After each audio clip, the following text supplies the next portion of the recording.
and saying we're going to be looking at a serious recession within 6 months. You've got Larry Summers continuing to talk about the dangers of all of the spending and the stimulus out there. He says this is the last stop, this World Bank meeting, and then the economic storm is coming.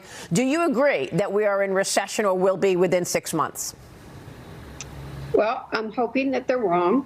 I think that the president is doing everything that he can to keep them happy. I do believe that we had to spend the money that we did when we did. This country was in a real crisis. The American recovery dollars helped stabilize and bring security to a lot of working men and women across this country and help support local municipalities.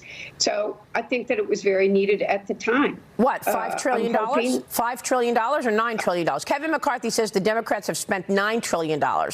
When you go back to the beginning of Joe Biden's presidency and him signing into the law, the COVID relief package at $1.9 trillion, that added to it. So you're saying we needed $5 trillion or $9 trillion to actually...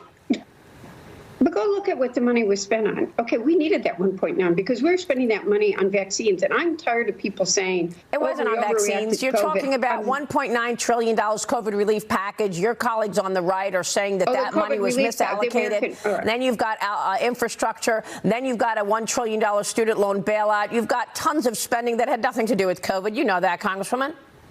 Well, I didn't know which bill you were referring to. The first bill was still going into some very definite COVID relief vaccine funds. The second bill, the American Recovery Plan, was putting money into schools, getting shots in arms, getting people food on their table, getting people back. You're talking about 40-year high inflation right now. It's cutting into profits. It's cutting into people's lives. They can't even go paycheck to paycheck. They're all feeling stressed. 75% of the country says we're going in the wrong direction. How are you going to roll this back and pull back 40-year high inflation now, which is a major problem for this economy? Well, first of all, I know it's major.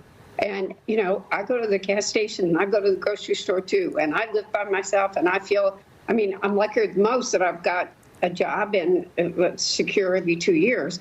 We've got to do something. But I'm going to tell you that we had to invest in what we're doing. And by the way, I'm not going to apologize for trying to fix our roads because our infrastructure is worse than a third world country. Well, we haven't fixed the roads. That's the thing. The roads are not being fixed. The money is misallocated. And then there's a wide open border. The Drug Enforcement Agency says that random colored fentanyl is being used to target children, telling parents to warn their kids ahead of Halloween.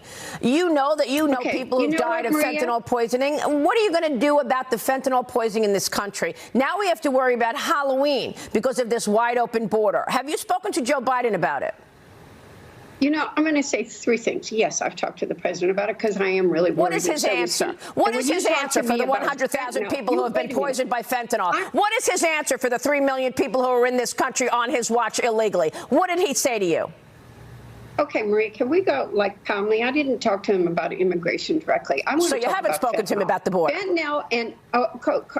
Fentanyl and drugs have been around a long time. My father fentanyl trafficking has accelerated substantially on Joe Biden's watch. We know this, and you know this. It's happened for years and decades in this country, and we didn't talk about it. That's not true. And it happens every place. That's not true. Under Joe Biden, fentanyl trafficking has accelerated substantially. Don't tell me. It's an increased drug problem, but don't tell me that we have. Why weren't we talking about fentanyl 2 years ago? No one ever wanted to talk about it. Why weren't we talking about fentanyl 2 years ago? How many people do you know that have died of fentanyl poisoning?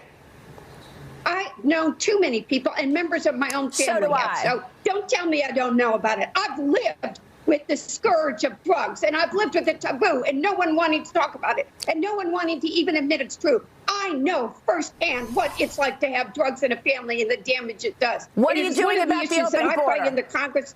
Congresswoman, I'm not making this personal to your family. What are you doing about the open border? 3 million people have come into this country on Joe Biden's watch. Fentanyl is being seized left and right. They're dropping fentanyl all over Texas through drones. What are you doing about it? I'm meeting with the ATF today to discuss it, and I want to know exactly what they are doing because I am worried about it. So I have an 11 o'clock meeting with them, and if you want me to call and tell you how the discussion went after, I'm really glad to do it. We would love that. I have talked to people at the White House. These are tough issues. They're unfortunately not new. They've been in this country. We keep Are you telling me that the fentanyl problem did not get worse on Joe Biden's watch? Is that what you're saying right now? Is that your statement? I'm telling you. Is your statement that the fentanyl problem did not get worse under Joe Biden? My statement is fentanyl is a real problem in this country, but drugs have been a problem. We've had a war on drugs since Ronald Reagan. Things have accelerated under Joe Biden because of the wide open border. Agreed? We're all trying to work on the border. No one's working on the border from the Democrat Party. I do not see anyone working on the open border from the Democrat Party. We've already had more buses coming into New York. You've had buses going into Chicago.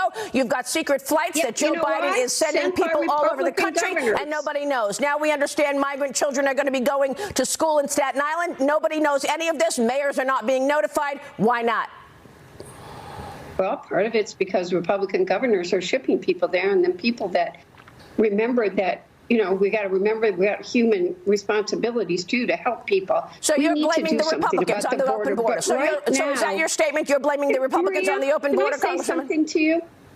We need comprehensive immigration reform, and Republicans and Democrats have failed to do it for decades because it's such a tough issue. We've had the highest number of people that have ever come to the border because they're trying to escape horrific situations. They're coming to this country for hope. What about Americans? What about Americans who are seeing their jobs go away? What about Americans who are seeing their health care coverage go away because they have to go, they need money for the migrants? How about the Americans? You're talking about these people coming from other countries. What about the impact on Americans? What about Michiganians?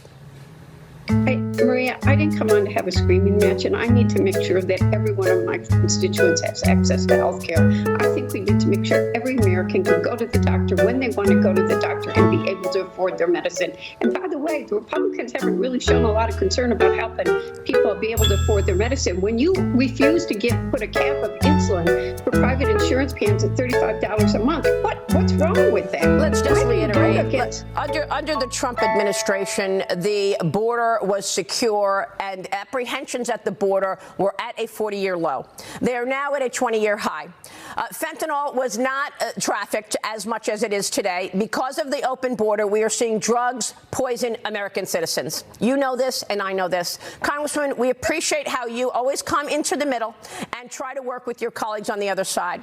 We would like to hear you do the same with Joe Biden. Will you please reach out to the president and ask him what his solution is to this wide open border and call us back?